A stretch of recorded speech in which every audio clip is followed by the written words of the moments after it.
Okay, this is the final review, starting with question number 39.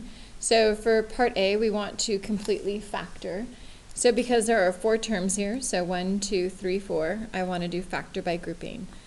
So first check for a GCF, they don't have something in common, so I'm going to factor by grouping. So if I look at the first pair and then the second pair. So here I can divide an x squared out of both, and on this I can divide out a negative 9. So my common factor is x squared, and I'm left with 4x plus, and then the x squareds cancel. Oops, I said a 4x squared. So I can divide both by 4x squared. So let me undo what I just did.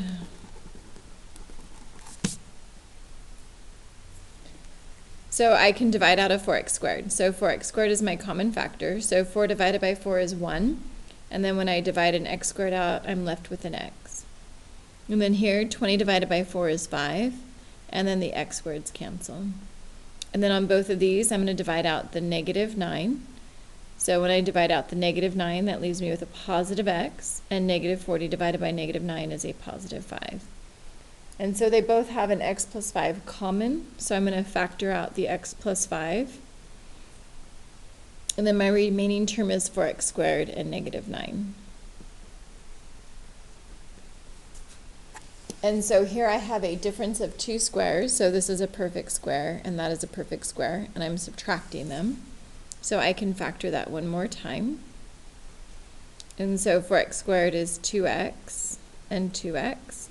And then negative 9 multiplies to negative 3 and positive 3. And so I have no more squared terms remaining that factor, so that will be completely factored. Okay, for question number 40, I have a trinomial, so I want to list my factors, and they have nothing in common, so there's no GCF.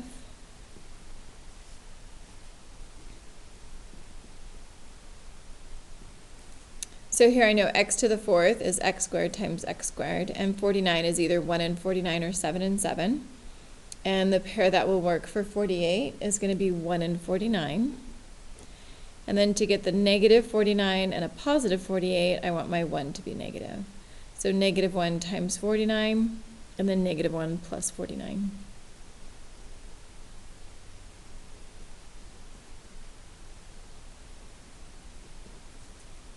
And then these are both squared terms. This is a difference of 2 squares, so because it's a subtraction, this will factor one more time. So x squared is x and x. And then to get a negative 1, it will be negative 1 and positive 1. This will not factor again because it's an addition problem, so it's going to stay x squared plus 49. Okay, question number 41, I have a cubic here, right? So this is 2 terms and a power of 3, so it's cubic factoring, so I want to find my cube roots. So I'm trying to think of 3 numbers that multiply together to get to 64. So I know 2 times 2 times 2 is 8, so that's not right. And if I try 3 times 3 times 3, that gives me 27, so that won't work. And then 4 times 4 times 4 is 64, so then the cube root of 64 is 4. So my first root is 4x, so if I multiply 4x by itself 3 times, I would get 64x to the 3rd. And then my second root would be positive 5, because if I multiply 5 by itself 3 times, I would get 125. So the factoring pattern for this was the original roots go into the first grouping. So positive 4x, positive 5. And then for the second one, I want to square the first root, so 4x times itself. And then I multiply the roots together, so 4x times 5 is 20x, but I always want to do opposite on this one. And then square the second root, so 5 times 5 is 25. So I square, multiply but opposite, and then square.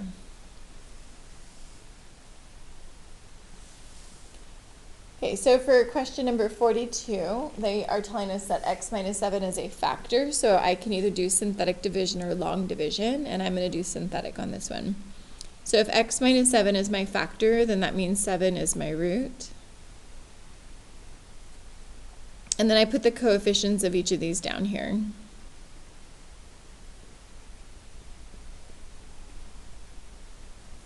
So 1, negative 12, 41, and negative 42. I always carry down my first one, and then my root or 0 is my multiplier. So 7 times 1 is 7, and that goes up here. And then I add these together, so negative 12 and 7 is negative 5. 7 is my multiplier, so I'm going to multiply 7 by negative 5, and then combine. And then 7 times 6 is 42, and then combine. This should always be 0 if the factor they give you, or they tell you that what they give you is a factor. So this should always be 0. And then now I'm going to turn this into a quadratic trinomial. So this was a power of 3, so this will reduce down to a power of 2. So these become my coefficients of my trinomial. So that would be 1x squared minus 5x plus 6. So I'm just reducing by 1 power. So x cubed turns into x squared. So then, so far, I have the given factor, and then the reduced trinomial. And then I want to see if this factors again one more time. So I'm going to list my factors.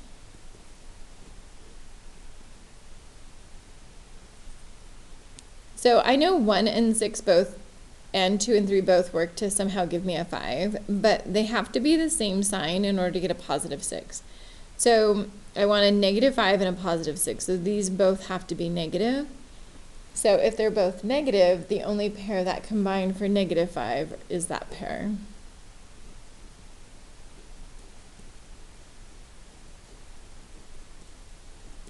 So then when I group that, I get x minus 2 and x minus 3, and then I'm keeping the original factor.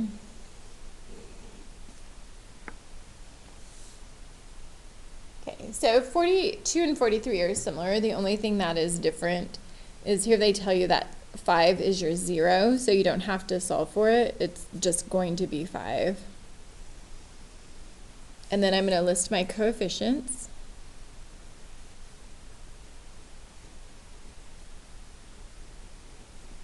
And then do synthetic division again. So I'm going to carry down the 2, and then 5 is my multiplier. Multiply by 5, and then add those together, and then multiply by 5.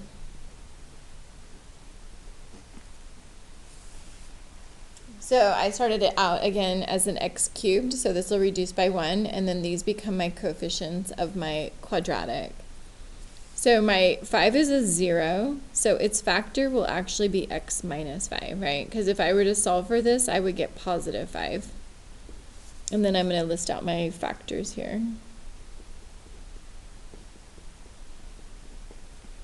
So 2, 13, and negative 24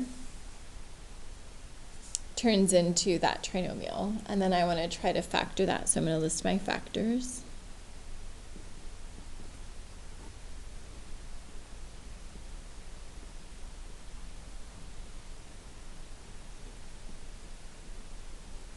And then I'm trying to figure out what pair here will also give me a 13x, okay? So if I look at 2x and 1 and 24, that's going to be 2 and 24, which won't work.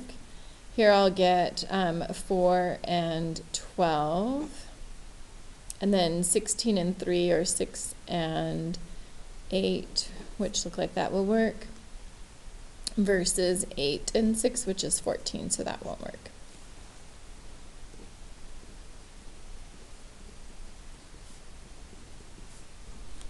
And so I want the 2x to multiply the 8. So that's positive 16 and then negative 3. So 16 minus 3 is 13.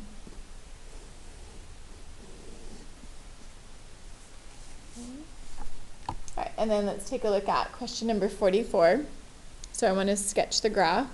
So 44 is already completely factored, so I just want to find my x-intercept. So I'm going to split this up. So x is equal to 0, and it has a multiplicity of 1 because it has an implied power of 1. And then x plus 3 equals to 0. So x would equal negative 3 with a multiplicity of 2 because there's a power of 2.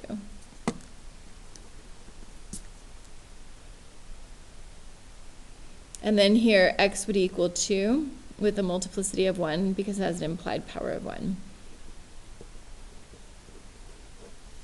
So my x-intercepts are 0, 0 with a multiplicity of 1, and then negative 3, 0 with a multiplicity of 2, and then 2, 0 with a multiplicity of 1. So that means this will have a bounce, right? So I have my ordered pairs at 0, 0, negative 3, 0, and I'm going to put a B here to remind me to bounce there, and then at 2, 0. And so my degree here, I have a degree of 1, 2, 3, 4. So I have a degree of 4, because there are 4 x's, right? 1, and then the squared, so 2, 3, 4. So that's even. So that means that it's going to go in the same direction. And then I have a positive leading coefficient, so that means it's going to end high. So my graph will look something like that. So then I'm just going to go from dot to dot. So I'm going to start up above and go to the first dot. Because it's a bounce, I'm going to immediately turn. And then now I'm going to curve towards the next point, pass through, and then turn towards the next point, and then keep going.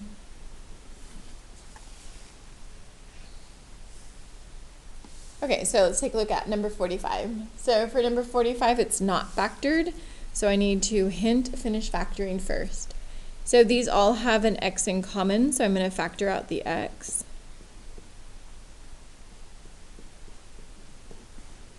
And then factor this trinomial out.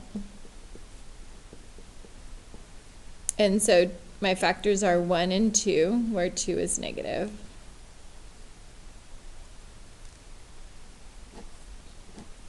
So here x would be 0, and then negative 1 and positive 2. So I have a degree of 3. So 1, 2, 3, or I can just look here, which is odd. And then my leading coefficient is positive because there's an implied 1. So if I have an odd degree, then that means that my ends will go in opposite direction, and then I'm going to end high because I'm positive. So opposite directions and end high. So that's kind of my basic shape there. So let's plot my x-intercepts.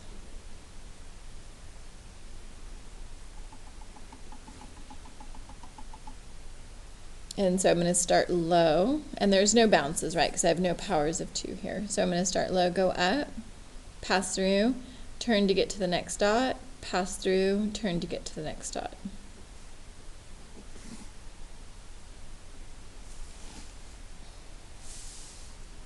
Okay, and then for question number 46, so again, I need to finish factoring because I still have a squared here.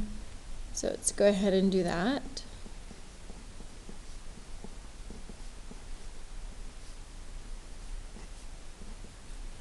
And then I want to look to see if I have any that are common, and there's no common factors. So negative 6 and 3, because that multiplies to negative 18 and also adds up to negative 3. So then solve for each one.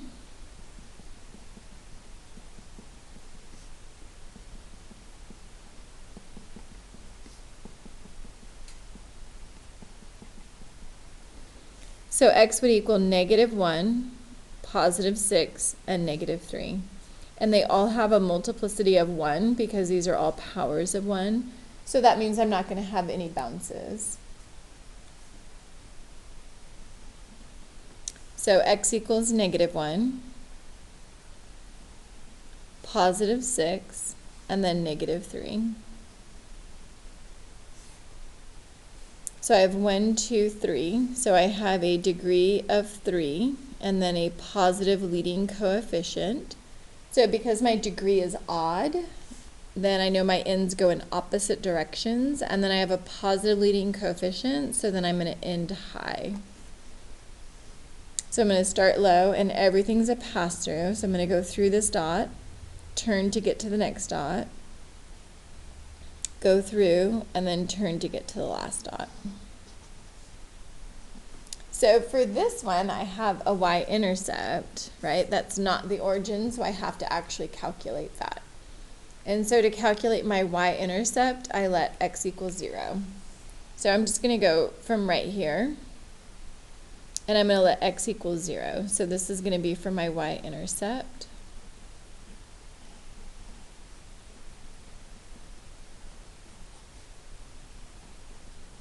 So replace x with 0.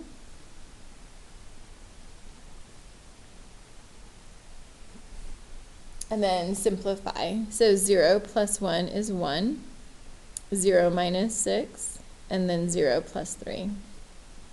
And then multiply these together. So that would be negative 6 times 3, so negative 18. So that means I'm crossing down here at negative 18. Okay, and then let's take a look at question number 47. So for 47, again, I need to factor. So I have 4 terms, and I have no common factor, so I'm going to do factor by grouping. So I'm going to pair them up. So the first pair has x squared as a common factor, and then the second pair has negative 9 as a common factor. So I'm going to divide out the x squared, which will be leave an x, and then x squared divided by x squared leaves a 1 behind, not a 0, but a 1. And then I'm going to take out the negative 9, which will leave just the x, and then negative 9 divided by negative 9 is positive 1. So then these have x plus 1 as a common factor.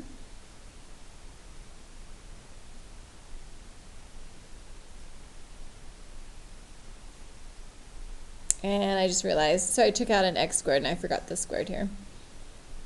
And so then I'm left with x squared minus 9.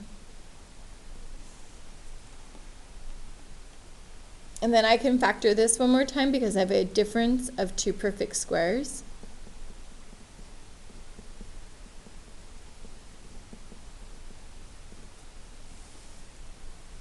And then I want to solve each of those factors. So for this one here, equal it to 0. And the same for the middle. And the first one. So I have x equals negative 1, negative 3, and positive 3. And then I have no bounces, they're all pass-throughs. So my degree is odd with a positive leading coefficient. 1, 2, 3, so that's odd. And a positive leading coefficient. So because I have an odd degree, that means my ends are going to go in opposite directions. And then a positive leading coefficient means it's going to end high. So it's going to look something like that. So I'm going to start low. So I'm looking over here. Go to my first dot, pass through it, turn to catch my second dot, pass through, turn to catch my last dot. And again, I don't have the origin as my y-intercept, so that means I need to calculate that value. So for my y-intercept, I'm going to let x equal 0.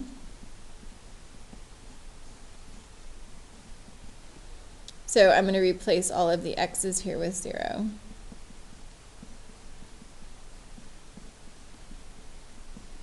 And then work that out. So 0 plus 1 is 1, and then 0 plus 3, and then 0 minus 3. And then when I multiply that, that gives me negative 9, so then my y-intercept is negative 9. Okay, and then we're going to do one more for this video, number 48.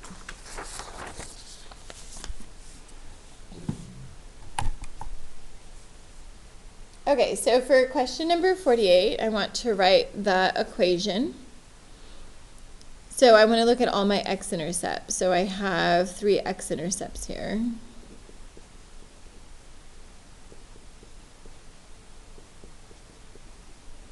And then I want to look for bounces. So I have a bounce right here. So that means this is going to be a multiplicity of 2. And then everything else will be a multiplicity of 1. Right, so x equals 1, I bounce. So I have this random 3 here, which I don't use right away, but I will use eventually, okay? So then I want to turn these into factors. So if x equaled -1, its factor would be x plus 1, right? I want to do opposite. And then it's a multiplicity of 1, so a power of 1. So if x equals 1, then my factor would be x minus 1, and then it's a multiplicity of 2, so a power of 2. And then I have x equals 2, so that would be x minus 2 with a power of 1. So then for my equation, my function would be y equals, I'm going to have to find my leading coefficient, and then all of my factors. And then I don't need to put the power of 1, but I do need to put the power of 2.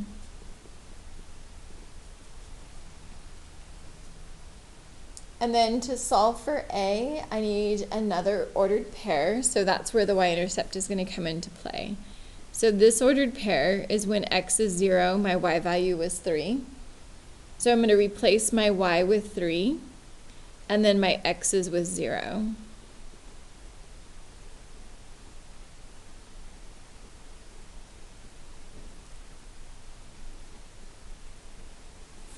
So 0 plus 1. And then here I'm going to get -1, but I have to square it, so that's going to turn into a positive 1, and then -2.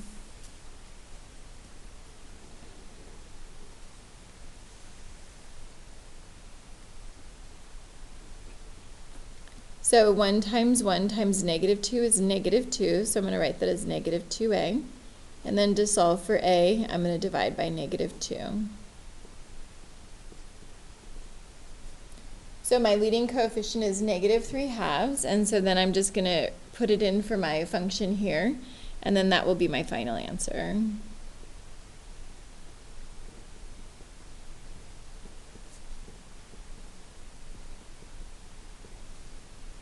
And that's that. All right, thank you.